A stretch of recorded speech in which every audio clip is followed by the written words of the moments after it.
네, 국내 이슈 체크인 한양증권 권치훈 과장과 얘기를 나눠보겠습니다. 안녕하십니까? 안녕하십니까? 네, 자 오늘은 어떤 이슈가 준비가 돼 있는지 먼저 확인을 해보도록 하겠습니다. 네, 오늘은 제주 전기차 엑스포 개막에 대해서 좀 얘기를 나눠보도록 하겠습니다.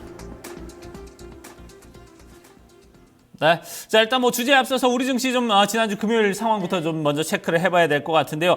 흐름은 상당히 좋습니다. 야금야금 정말 조금씩 올라갔는데 그래도 어느 정도 2,000선까지 박스 상단까지 다 올라가는 이런 모습을 보여줬어요. 네, 맞습니다. 말씀하신 대로 박스권 상단에서 굉장히 외국인들 겁없이 계속해서 좀 큰 폭으로 매수를 하는 모습을 보여줬고요. 어제 같은 경우에도 한 2,700원 이상 좀 매수를 하는 모습을 보여줬습니다. 그러다 보니까 아무래도 2,000포인트 턱 밑까지 좀 추격을 하는 모습을 보여줬습니다.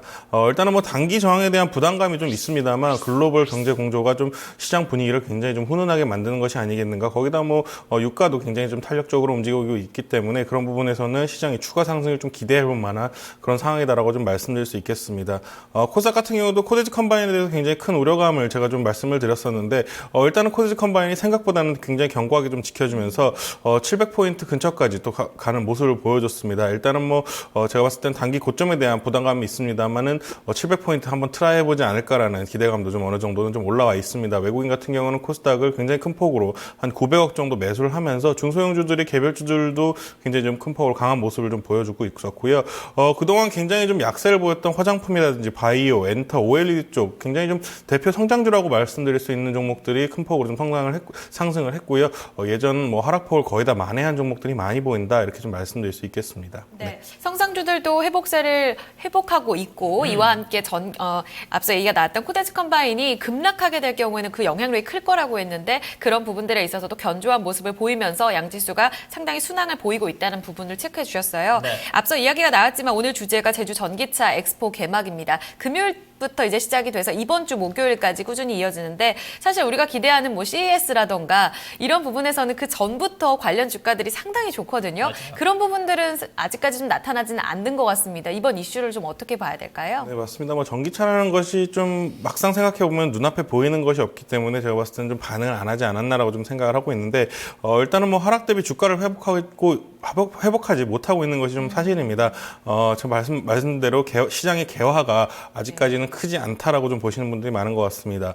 더군다나 좀 악재까지 좀 나왔었는데 중국에서 한국 전기차 배터리 보조금에 대해서 지급을 좀 중단하는 악재까지 좀 나와주면서 이런 부분들이 시장에서는 좀 좀 악재로 좀 크게 받아들인 부분이 아니겠는가. 그러다 보니까 매수세가 좀 쏠리지는 않았다라고 말씀드릴 수 있겠습니다. 다만 지난주 금요일에 제주도에서 전기차 엑스포가 좀 개막을 했습니다. 생각보다는 굉장히 좀 큰 규모로 좀 열린 것으로 좀 생각이 되고요. 올해가 좀 3회차가 되고 있다는데 한 21개국 정도 참여를 해주면서 굉장히 좀 큰 이슈를 좀 이슈 몰이가 좀 되지 않겠는가 좀 생각을 하고 있습니다. 일단 제주도 같은 경우를 봤을 때는 전기차 보급률을 올해 추가로 한 4,000대를 좀 하겠다. 작년에 한 2,500대를 보급한 것으로 봤을 때는 거의 한 2배 가까이 늘려주는 모습을 보였고요. 또 2030년까지는 도내 차량을 전부 전기차로 하겠다는 굉장히 좀 야심찬 계획까지 좀 발표를 하고 있습니다. 올해 3% 정도의 마켓시어가 있다고 봤을 때는 내년에는 한 8%까지 좀 끌어올리겠다라고 말을 하고 있는데 제주도뿐만 아니라 우리나라 국내에서도 지방 같은 데는 전기차 보급에 대해서 지원이 굉장히 좀 활발한 상황입니다. 일단은 예를 들어서 순천 같은 경우만 봤을 때도 4천만 원짜리 전기차를 한 2천만 원에 구입을 할 수 있는 그 정도로 지원금을 굉장히 좀 많이 주고 있기 때문에 이런 부분에서는 어느 정도 전기차가 굉장히 보급화될 가능성이 커졌다라고 좀 말씀드릴 수 있겠습니다. 더군다나 또 토요일 같은 19일 날 중국에서 전기차 보조금 지급 중단 문제를 다시 한번 전면 재검토를 해주겠다라고 좀 얘기가 나오면서 오늘 아무래도 이런 부분에서 좀 시장이 좀 반응을 하지 않겠는가 좀 생각을 하고 있고요. 큰 악재는 어느 정도 좀 해소가 된 상황이다라고 말씀드릴 수 있겠습니다. 네, 어느 정도 좀 큰 악재는 좀 해소가 됐다 이렇게 말씀을 해주셨는데, 자 그러면 이제 어떻게 보면 이제 우리와 그 연관 기업들이 이제 문제라는 거죠. 우리는 이제 아무래도 좀 가장 큰 게 전기차와 관련된 부분은 이제 배터리 부분이 아닌가 하는데 이런 부분에 대한 기업들 좀 앞으로 좀 흐름은 좀 어떨까요? 네, 일단은 결론부터 말씀드리면은 전기차 어느 정도 포트 비중을 갖고 가셔야 되겠다라고 좀 생각을 하고 있고요. 좀 긴 그림으로 계속해서 좀 꾸준히 오를 가능성이 높다라고 좀 생각이 되고 있습니다. 일단은 대형주는 모두 잘 아시다시피 LG화학하고 삼성 SDI SDI가 좀 양대 산맥이라고 좀 보시면 될 것 같은데요. 전기차 배터리 사업을 좀 영위를 하고 있습니다. 다만 뭐 순수화학 쪽에서 실적이 좀 어느 정도 순항 중인 LG화학이 저는 뭐 개인적으로 좀 선호를 할 수 있겠다라는 말씀드릴 수 있겠고요. 중소형주 같은 경우는 뭐 공조 시스템이라든지 차량 경량화 그리고 좀 콘덴서 같은 부분에서 주가들이 좀 흐름이 좋고 있는데 종목을 말씀드리면은 뭐 우리산업이라든지 현대 EP, 사막 콘덴서, 한온 시스템 정도가 좀 뭐라 그럴까요? 좀 중심에 있는 전기차 테마라고 좀 말씀드릴 수 있겠습니다.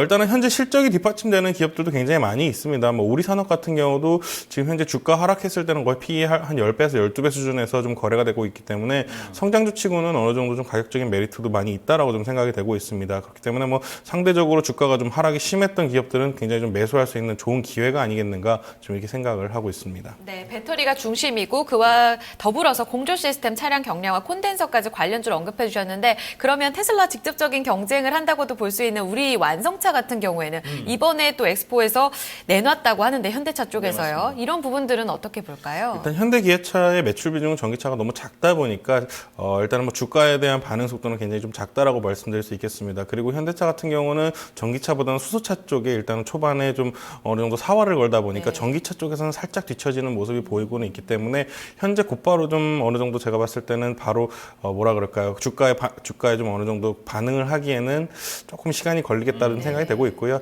완성차보다는 부품 쪽이 아무래도 주가 퍼포먼스가 훨씬 좋을 가능성이 높다 이렇게 말씀드릴 수 있겠습니다. 네.